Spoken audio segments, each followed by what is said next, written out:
This is a good question. She's had false charges brought against her by her child's school twice in less than 1 year. Why can't she know who it is? Can't anything be done to those who repeatedly turn you in for nothing? And can you see the reports? Now, this is the nature of government, guys. Government's an institution, all right? Now, it's supposed to be used judiciously, rightly, correctly, but all of those things are a fiction and a fantasy. Some of you love government. Some of you absolutely love government. You think that if the government didn't exist, then somehow there would be mayhem and a complete breakdown. And I totally disagree. And I have said this many times. I'm going to say this again. The institution and the people that violate your rights the most over the course of your lifetime and violate the rights of your children are government. Our government employees, government itself. It's not individuals. It's not corporations. It is the government itself. And you sit there and you go, well, corporations violate your rights by the permission and behest of the government, because they wouldn't be doing it if they weren't in bed or corrupted by the influence of corporations, which is another institution. Okay? Same thing. Separation of church and state, that's supposed to happen. Has it really? See, I think it's the reverse. I think now government has an undue influence over religion to the point where, our religions are basically neutered and completely ineffective. Why? Because they're under threat by the government, by the IRS, whatever. Easy way to sit there and control religion is to sit there and threaten it with financial consequences.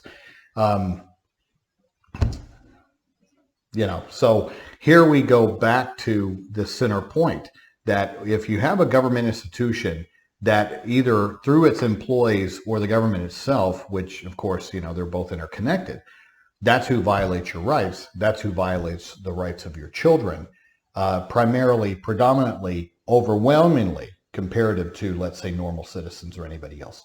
That's the reality. But yet we exist under these laws, correct? And these laws are supposed to be tiered safety nets. For example, the whole mandatory reporting. The intent is good. How it's being executed and implemented can very easily be evil and wrong and abusive. And so therefore, these things that are put into place that are intended to safeguard and serve families and protect our children are not working. And, we end up finding out that there's immense corruption and there's immense wrongdoing within these safety net safeguard programs. So in this particular situation, it is very common for schools to abuse mandatory reporting, because one of the problems when this safety net program was created is that there's no consequences for false reporting on mandatory reporters. Now, why is that? Well, the idea is that, it's only based upon your suspicion. It's not your judgment whether something is truly happening or warranted or justified or not. That's not my job. My job is to just suspect something's going on, whether it be neglect or abuse or anything like that. And then my job as a mandatory reporter, innocent me, is to just pass that information on. And then you have no right as a parent to know who turned you in. And no, you don't have access to those reports. It's all part of the silence and safety for the mandatory reporters. There's no consequences coming back if this stuff is being done intentionally and if it's being done to target parents. And I have many cases over the years to where there's an unholy alliance between these governmental institutions, meaning that they're in league with the public school and as a mechanism of control for communities. I tend to see that far more frequently in areas that are predominantly African American. And I'm talking about the school system predominantly African American. I'm talking about administrators. I'm talking about a city where the police force is predominantly African American and the people in charge of CPS or DHR being predominantly African American. I see this far more common in that kind of makeup as opposed to anywhere else, to where there's these unholy alliances between these governmental agencies to control, dictate, and abuse parents within this demographic. Absolutely insane. I had a situation to where I had a nonverbal autistic boy sent home on the bus with a broken arm, crying, holding his arm. Bus driver said, "Oh, well, he was put on the bus like this." Parent went to the doctor. Doctor said that it was broken. Parents called, or also the doctor called DHR, but the parent also called DHR to investigate that it happened at school. This got flipped on her to where the school said that the mom sent the child to school with a broken arm. Now, that's completely insane, because why in the hell didn't you take the child to the nurse or to the doctor if that truly was the case? But see, that's not how government works. They flipped it because they had that unholy alliance with DHR. And then they removed the child from the parents' home. And it took us 3 months to get this child back with his mom. 3 months. Because they want to play games with her. Because they wanted to sit there and let her know who was really in charge. And disgusting situation. And so it happens. Do I have any recommendations? No, I don't. Because that's just not how government works, other than getting a consortium of parents together that will fight to make these changes to where retaliation and the consequences for using these agencies as a form of retaliation can fall back on false reporting like this, to give parents greater access to understanding who's making these accusations if they are repeated and then discovered to be false.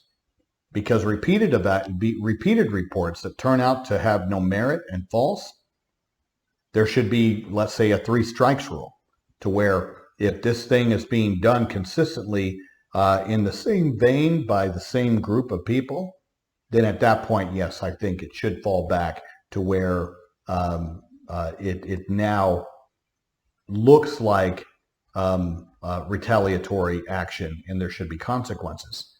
But people need to wake up and realize that when you're going up against the dragon, guys, and you need to do that. I mean, you don't need to be afraid of this institution. The reason that it's treating parents this way is because for too long and over a long period of time, parents have been silent. They have not been active in their Board of Education meetings. They have not been active participants in this process. They have not held their school systems to account and accountability. And along with their agencies like DHR, CPS, parents have not been vocal, guys. And you have lost control of these agencies. Absolutely lost control. And these agencies are intended to serve you. They're intended to serve our kids. They're intended to safeguard our children. These things have been flipped on you if you haven't been paying attention. And it might be too late, guys. Some of you are starting to wake up. I've been here the whole time. Thank you. We need you. But I'm telling you, it's going to be hard to wrestle that control back. You gave it too much power as far as the institution. Now, is this our great struggle for our generation? Likely. But look what they did in the 60s, guys. Look at what happened in the 60s. And that crossed all racial boundaries, people going out and protesting. And what did we get from those massive people movements of protest? We scared the government into giving us the Civil Rights Act. We also scared it into giving us the Secondary Education Act, which then gave us the Americans with Disabilities Act, the Individuals with Disabilities Education Act. All of those things came out of this mass people movement. All of those things are anti-government documents to restrain government and to sit there and give people more civil rights, more recognition and rights.